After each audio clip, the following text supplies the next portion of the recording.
Louvado seja o nosso Senhor Jesus Cristo.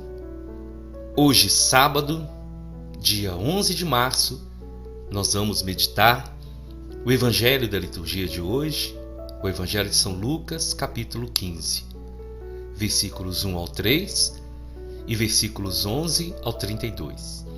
O Senhor esteja conosco, Ele está no meio de nós. Proclamação do Evangelho de Jesus Cristo segundo Lucas. Glória a vós, Senhor. Naquele tempo, os publicanos e pecadores aproximaram-se de Jesus para o escutar. Os fariseus, porém, e os mestres da lei criticavam Jesus. Este homem acolhe os pecadores e faz refeição com eles. Então Jesus contou-lhes essa parábola. Um homem tinha 2 filhos. O filho mais novo disse ao pai: Pai, dá-me a parte da herança que me cabe. E o pai dividiu os bens entre eles. Poucos dias depois, o filho mais novo juntou o que era seu e partiu para um lugar distante. E ali esbanjou tudo numa vida desenfreada. Quando tinha gasto tudo o que possuía, houve uma grande fome naquela região e ele começou a passar necessidade. Então foi pedir trabalho a um homem do lugar, que o mandou para seu campo cuidar dos porcos. O rapaz queria matar a fome com a comida que os porcos comiam, mas nem isso lhe davam. Então caiu em si e disse: Quantos empregados do meu pai têm pão com fartura, e eu aqui morrendo de fome? Vou-me embora, vou voltar para o meu pai e dizer-lhe: Pai, pequei contra Deus e contra ti. Já não mereço ser chamado teu filho. Trata-me como a um dos teus empregados. Então ele partiu e voltou para seu pai. Quando ainda estava longe, seu pai o avistou e sentiu compaixão. Correu-lhe ao encontro, abraçou-o e o cobriu de beijos. O filho então lhe disse: Pai, pequei contra Deus e contra ti. Já não mereço ser chamado teu filho. Mas o pai disse aos empregados: Trazei depressa a melhor túnica para vestir meu filho, e colocai um anel no seu dedo e sandálias nos pés. Trazei um novilho gordo e matai-o. Vamos fazer um grande banquete, porque esse meu filho estava morto e tornou a viver. Estava perdido e foi encontrado. E começaram a festa.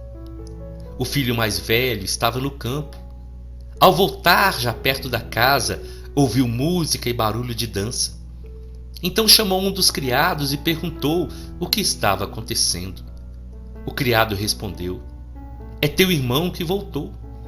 Teu pai matou o novilho gordo porque o recuperou com saúde. Mas ele ficou com raiva e não queria entrar.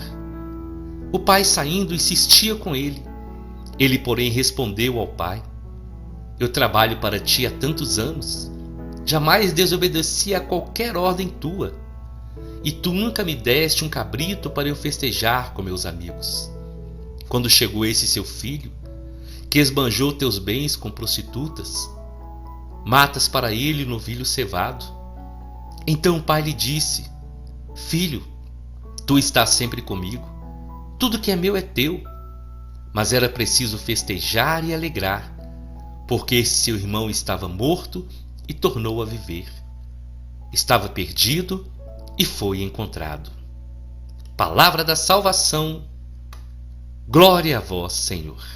Meus irmãos e minhas irmãs, que presente, que alegria poder hoje, nesse tempo de Quaresma, meditar essa passagem que nós chamamos da passagem do filho pródigo, mas alguns dizem que o título desse evangelho deveria ser O Pai Misericordioso.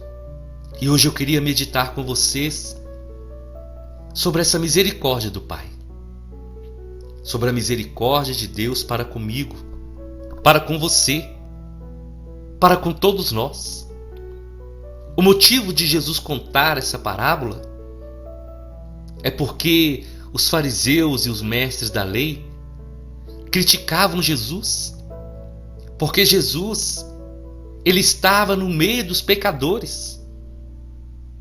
Jesus fazia refeição com os pecadores, aqueles que, para os fariseus, para os mestres da lei, para os judeus, eram considerados pecadores, impuros, indignos de Deus. Aqueles que os outros não queriam nem passar perto. Aqueles que eram julgados e condenados por aqueles que se achavam perfeitos.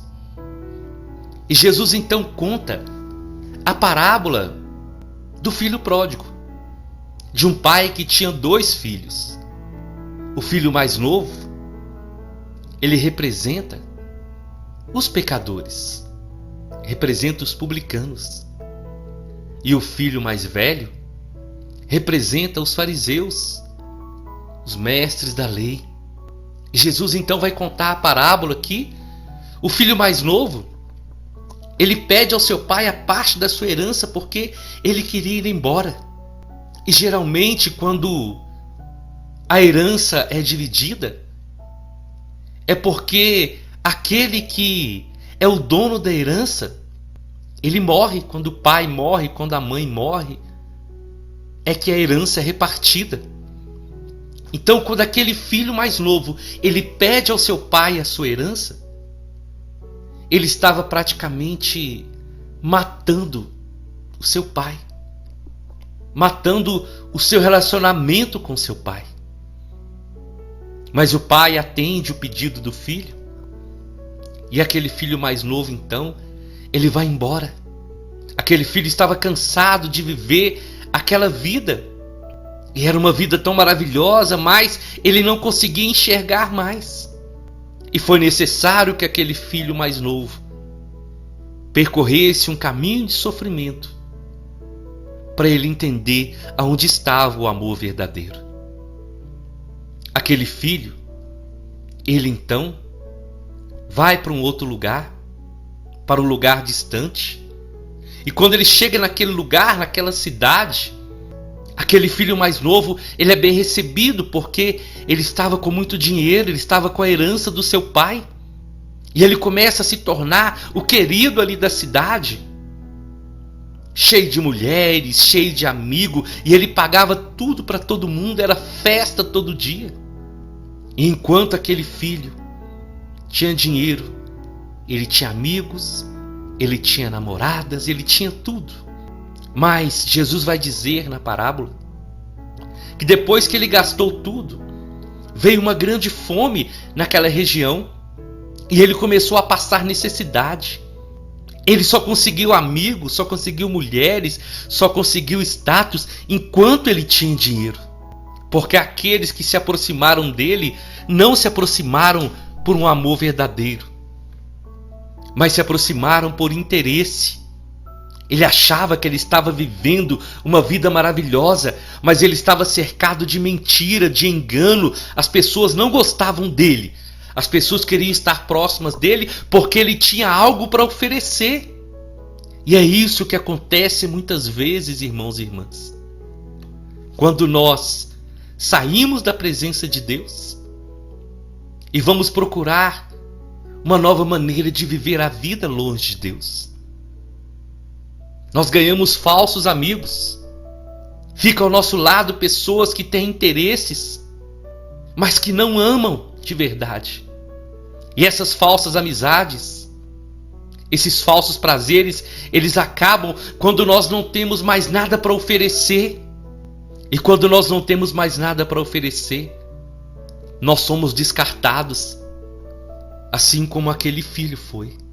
Então, como ele estava passando necessidade e não tinha mais dinheiro, ele conseguiu um lugar para trabalhar, um dos serviços mais humilhantes, que era cuidar de porcos. Mas ele estava ali e ele estava sofrendo tanto que para ele matar a fome com a comida dos porcos era o suficiente, mas nem isso ele tinha. E esse filho passou e precisou de passar por todo esse sofrimento para ele entender o verdadeiro amor. E ele começou a pensar: Na casa do meu pai, os empregados têm pão com fartura e eu aqui não posso nem comer a lavagem desses porcos. Eu vou tomar a decisão. Eu vou quebrar o meu orgulho. Eu vou voltar para o meu pai e vou pedir para ele perdão. E foi isso que ele fez. Ele sai daquele lugar então e ele volta para o seu pai. E aquele pai que um dia viu aquele filho partir é o mesmo pai que estava naquela janela da sua casa, com o coração desejoso que seu filho voltasse. Aquele pai que com certeza todos os dias pedia a Deus que pudesse proteger o seu filho, porque aquele filho pode ter cortado a sua relação com seu pai.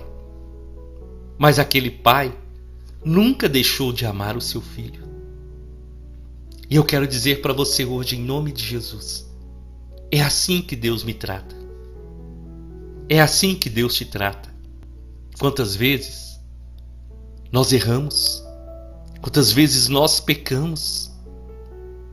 Quantas vezes nós queremos viver sem Deus? Quantas vezes nós queremos tirar Deus da nossa vida? Quantas vezes queremos viver uma vida longe da presença de Deus?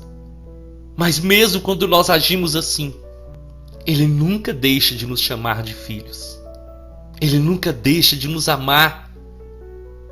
Ele nunca deixa de nos proteger. E aquele filho, mesmo no sofrimento, estava sendo protegido pelo amor do seu pai. Mesmo quando nós estamos longe, mesmo quando nós estamos distantes, Ele continua nos amando. Ele continua nos esperando. E hoje, você que está ouvindo essa palavra, eu quero te dizer hoje, em nome de Jesus, o Pai te espera, de braços abertos. Aquele filho volta arrependido e ele confessa os seus pecados e ele recebe o perdão do seu pai. E Deus é tão maravilhoso que Ele vai dizer que enquanto o filho está falando, o pai já o abraça, já o beija. O pai corre ao seu encontro. E hoje, quando o pai te avista tomar essa decisão de voltar para Ele, Ele quer também te abraçar, te beijar, te colocar no colo. E o pai então faz uma grande festa e devolve a dignidade daquele jovem ser filho, colocando um anel no seu dedo, e esse anel é um sinal de autoridade. É um sinal que ele não seria tratado como uma pessoa qualquer, porque para o seu pai ele não deixou de ser seu filho. E o pai faz uma grande festa. E é por isso que Jesus contou essa parábola para aqueles homens, para os fariseus e para os mestres da lei, porque eles estavam agindo como aquele filho mais velho. E quantas vezes nós também agimos assim como o filho mais velho, que não aceita o pai perdoar, que não aceita o pai se preocupar, o pai querer a vida, querer a salvação daquele que está perdido. Os fariseus e os mestres da lei agiam como esse filho mais velho, que não entendia o amor do pai, que não entendia a alegria no coração daquele pai de ver o seu filho de volta. Meu irmão, minha irmã, a festa no céu, quando um pecador se arrepende, o coração de Deus se alegra. Quando nós tomamos essa decisão, eu vou voltar para o meu pai. E essa palavra hoje é para te dizer, não tenha medo de voltar. O pai não vai te condenar. O pai não vai te cobrar, não vai te trazer lembranças dos erros que você praticou. O que o coração do Senhor deseja hoje é que você tome essa decisão, eu vou voltar. O pai, ele não podia ir lá buscar o filho de volta, porque essa decisão de voltar tinha que ser do filho. Mas o pai estava disposto a recebê-lo, não como escravo, não como empregado, mas como filho. Quantas vezes eu tenho me colocado no lugar desse filho pródigo, sentindo o perdão, sentindo o abraço acolhedor desse pai. E hoje eu quero dizer para você, em nome de Jesus, O Senhor não está preocupado com o seu passado. O Senhor não quer te cobrar nada do passado. A única coisa que o Senhor quer é que você tome hoje a decisão nesse tempo de Quaresma. Eu vou me arrepender. Eu vou voltar para a casa do Pai. Volta para Deus. Volta para Ele em nome de Jesus. Não importa o que você estava fazendo até esse momento. Mas se você parou para ouvir essa palavra, é porque algo maravilhoso o Senhor tem preparado para a sua vida. E não sejamos como aquele filho mais velho que ficou com raiva, que sentiu ciúme do seu irmão. Nós devemos nos alegrar com todos aqueles que decidem romper com a vida velha, que decidem voltar para Deus. E eu creio, meu irmão, eu creio, minha irmã, que o Senhor nesse momento está tocando no coração de muitos filhos pródigos. E se você está sentindo esse desejo de voltar para a igreja, de voltar para Deus, procura um sacerdote. Procura. Se você sente, faça uma boa confissão. Peça perdão a Deus e você pode ter certeza que Ele vai te abraçar. Ele vai te beijar. Ele vai te colocar no colo e cuidar de você como uma ovelha ferida, cuidando dos seus ferimentos, te dando roupa nova, te lavando novamente com o seu sangue precioso, colocando o anel no seu dedo e te devolvendo o direito e a dignidade de ser chamado Filho de Deus. O Senhor veio buscar e salvar aquele que estava perdido. E hoje Ele está batendo na porta do seu coração. Eu te convido então, vamos à nossa oração. Em nome do Pai, em nome do Filho e em nome do Espírito Santo. Ó meu Deus, hoje, Senhor, pela fé, eu quero te agradecer, Senhor. Obrigado. Obrigado por me receber de volta tantas vezes. Obrigado, Senhor, porque o Senhor nunca me condenou, mas o Senhor sempre esteve e sempre estará com os braços abertos para nos receber. Hoje eu quero entregar cada filho pródigo nas suas mãos, Senhor. O Senhor sabe até onde essa palavra e para quem essa palavra vai chegar. Por isso eu te peço, Senhor, que pelo poder do Espírito Santo o Senhor possa estar agindo nesse momento. E que muitos possam ter esse desejo, tomar essa decisão. Eu vou voltar para a casa do Pai. O Senhor já está de braços abertos esperando para acolher todos aqueles que voltarem para o Senhor. Recebe a vida desse irmão. Recebe a vida dessa irmã. O Senhor que cura as feridas. O Senhor que é especialista em restaurar corações. O Senhor que não olha o nosso passado, mas que olha o nosso presente, nosso futuro e nos dá todos os dias uma nova oportunidade de recomeçar. E não deixa, Senhor, que nenhum de nós possamos agir como aquele filho mais velho, que não teve amor pelo seu irmão, que não teve misericórdia do seu irmão. Que possamos entender, Senhor, que o Senhor é o Deus que está de braços abertos para acolher todos aqueles que voltam para o Senhor. Amém, amém e amém. Nós estivemos reunidos e vamos permanecer unidos em nome do Pai, do Filho e do Espírito Santo até amanhã, se o Senhor nos permitir.